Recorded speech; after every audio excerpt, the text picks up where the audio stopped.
Hello students, आपको मैं chapter 8 चुंबकत्व में आपको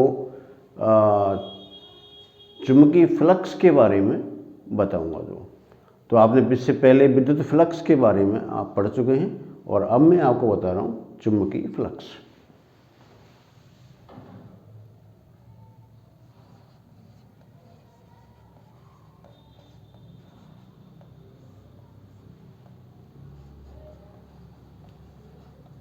चुंबकीय फ्लक्स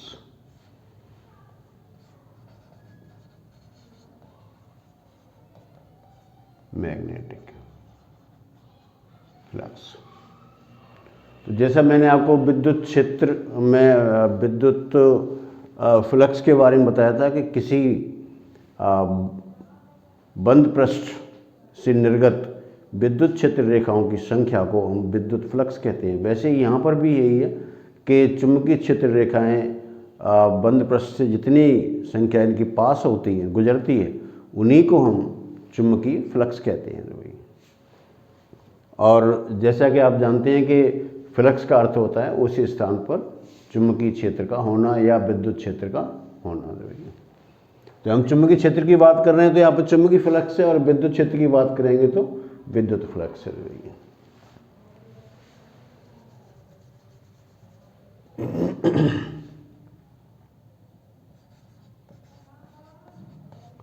किसी बंद पृष्ठ से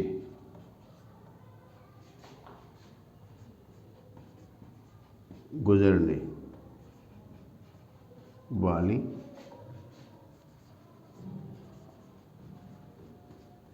चुंबकीय क्षेत्र रेखाओं की संख्या को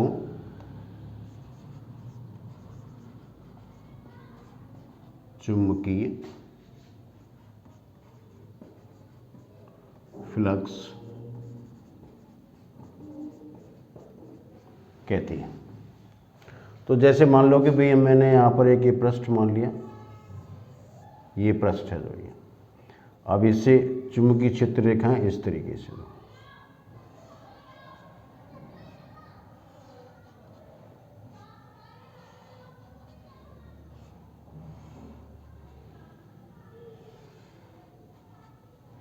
ये है चुंबकीय क्षेत्र, ये पृष्ठ है यहाँ पर,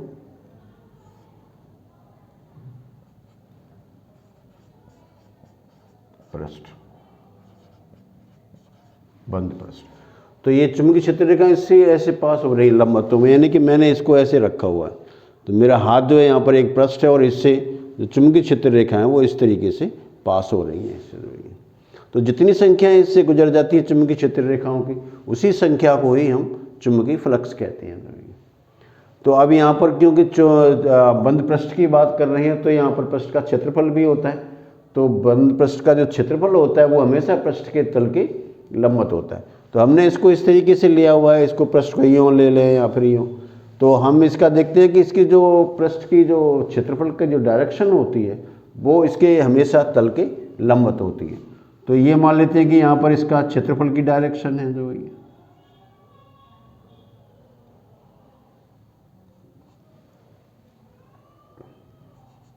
ये इसका क्षेत्रफल है S। अब मान लिया कि मैं इस पृष्ठ को थोड़ा सा घुमा देता हूँ, इससे सपोज करो कि आपने पृष्ठ इस तरीके से ऐसे यूँ कर दिया और अब चुंबकीय क्षेत्र आपने ऐसे ही रखा है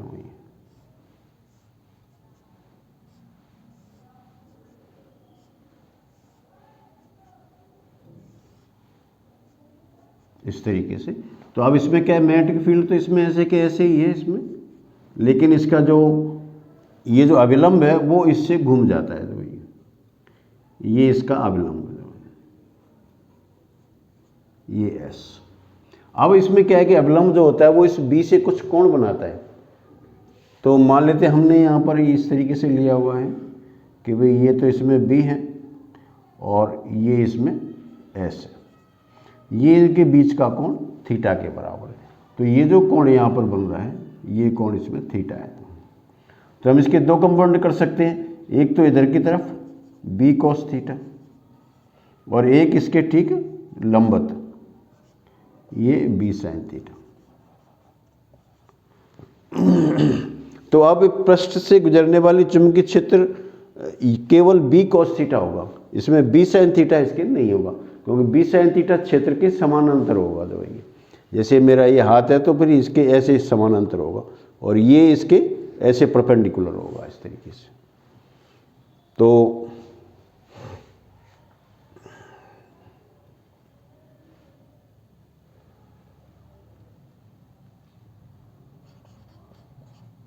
यदि चुंबकीय क्षेत्र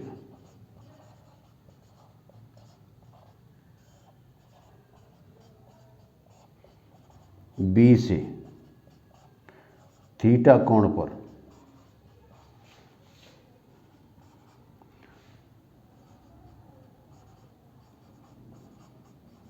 बंद पृष्ठ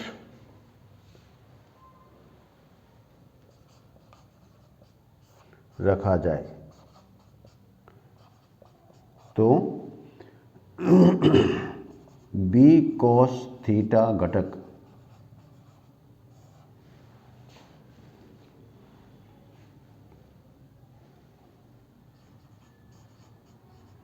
पृष्ठ के लंबवत होगा। तो इसी स्थिति में इसका जो हम देखें यहाँ आते हैं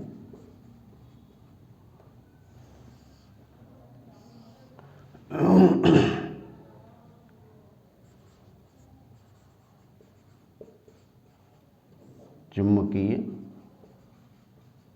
फ्लक्स इक्वल टू b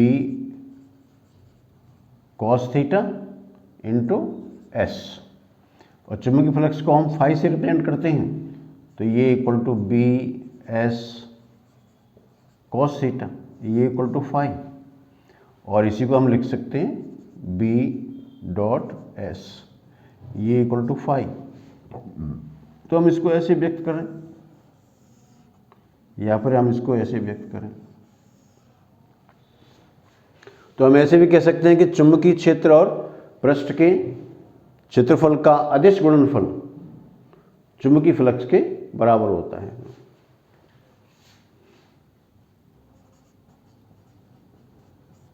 अर्थात चुंबकीय क्षेत्र तथा पृष्ठ के क्षेत्रफल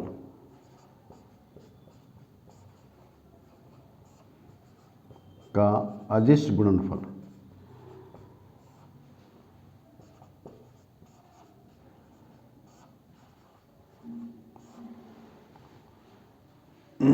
चुंबकीय फ्लक्स कहलाता है।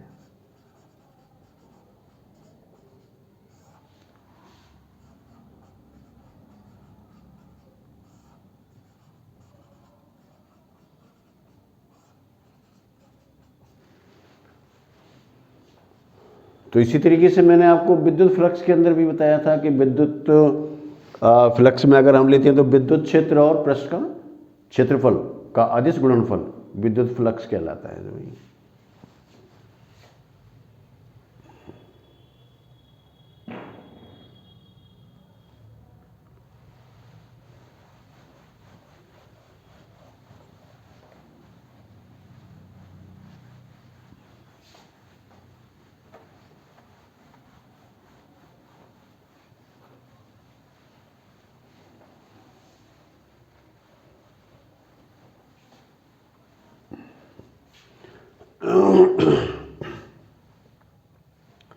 तो इसका अगर हम मात्रक देखें यहाँ, मात्रक होता है इसका वेबर,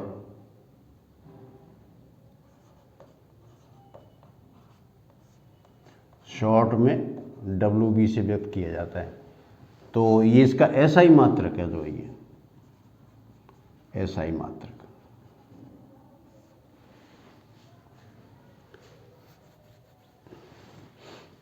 अब इसका यहाँ से आप वो भी देख सकते हैं कि विमीय सूत्र क्या होगा इसका।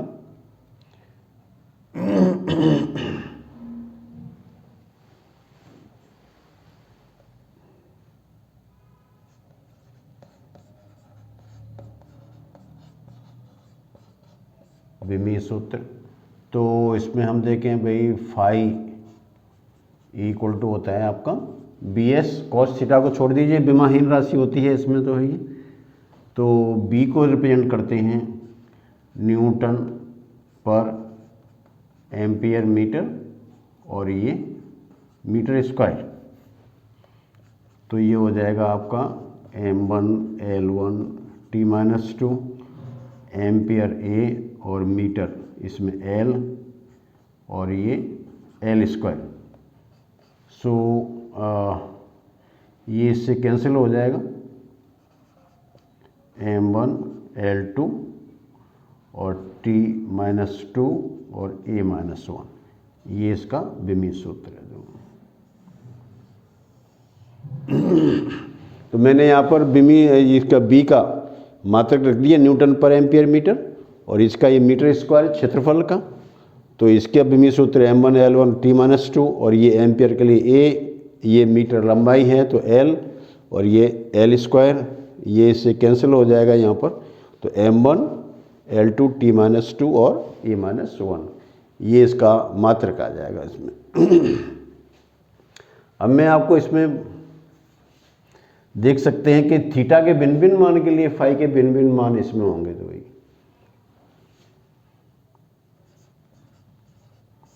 तो आप देख सकते हैं कि जब थीटा इक्वल टू 0 डिग्री तो phi equal to B S cos 0 और ये इक्वल टू बी एस। तो ये अधिकतम है जो है।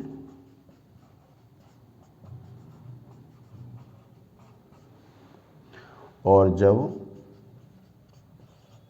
थीटा इक्वल टू 90 डिग्री तो phi equal to B S cos 90 और कॉस 90 का मान 0 होता है, इसलिए इसकी वैल्यू ये 0 के बराबर होगी जो है। और आप इसमें दूसरी अन्य वैल्यूज जब थीटा इक्वल टू 180 डिग्री तो phi equal to B S cos 180 और कॉस 180 का मान -1 होता है, इसलिए ये माइनस बी एस, ये इसकी न्यूनतम वैल्यू होगी इसकी जो है, ये मिनिमम वैल्यू।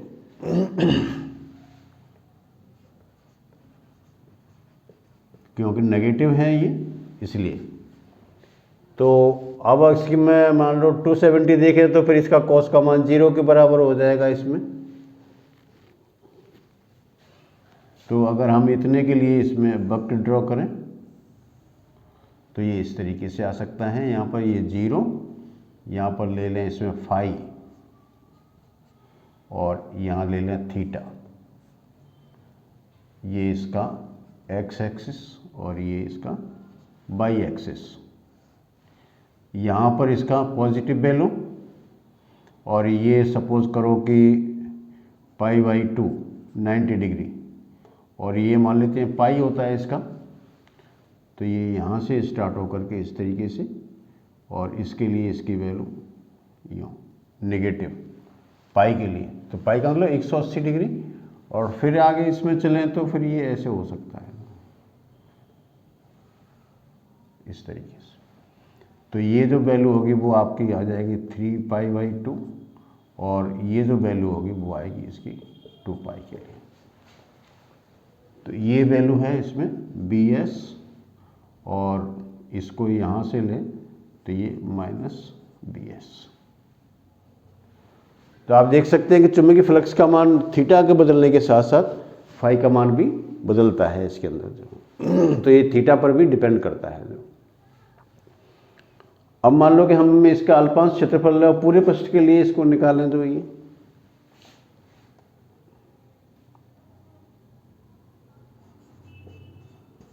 यदि बंद पृष्ठ का अल्पांश क्षेत्रफल ds लिया जाए तो d phi equal to b dot ds। और पूरे पृष्ठ के लिए लें संपूर्ण पृष्ठ के लिए तो ये फाई इक्वल टू बंद पृष्ठ के लिए ले रहे हैं surface integration b dot ds। तो आप ये भी कह सकते हैं कि जो चुंबकीय क्षेत्र है उसका पृष्ठीय समाकलन, ये पृष्ठीय समाकलन कहलाता है। चुंबकीय क्षेत्र का पृष्ठीय समाकलन चुंबकीय फ्लक्स कहलाता है।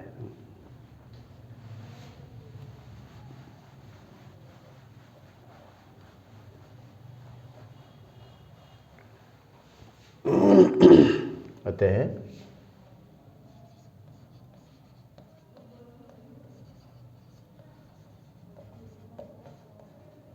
चुंबकीय क्षेत्र का पृष्ठीय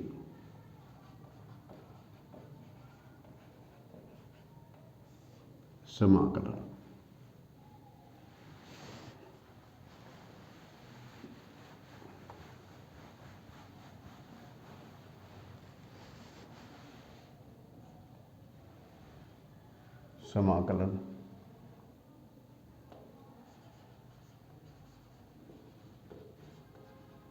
चुंबकीय फ्लक्स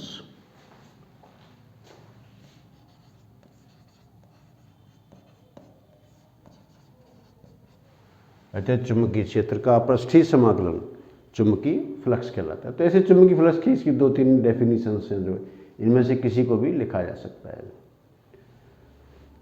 तो ये चुंबकीय फ्लक्स के बारे में पूछा जाता है जो स्टेट बोर्ड का एग्ज़ाम होता है उसमें, तो आप इसको अच्छी तरीके से तैयार करें। और इसके मात्रक है, विमीय सूत्र वगैरह हैं, इसका ग्राफ का रिप्रेजेंटेशन है, ये वगैरह पूछे जाते हैं। Thank you.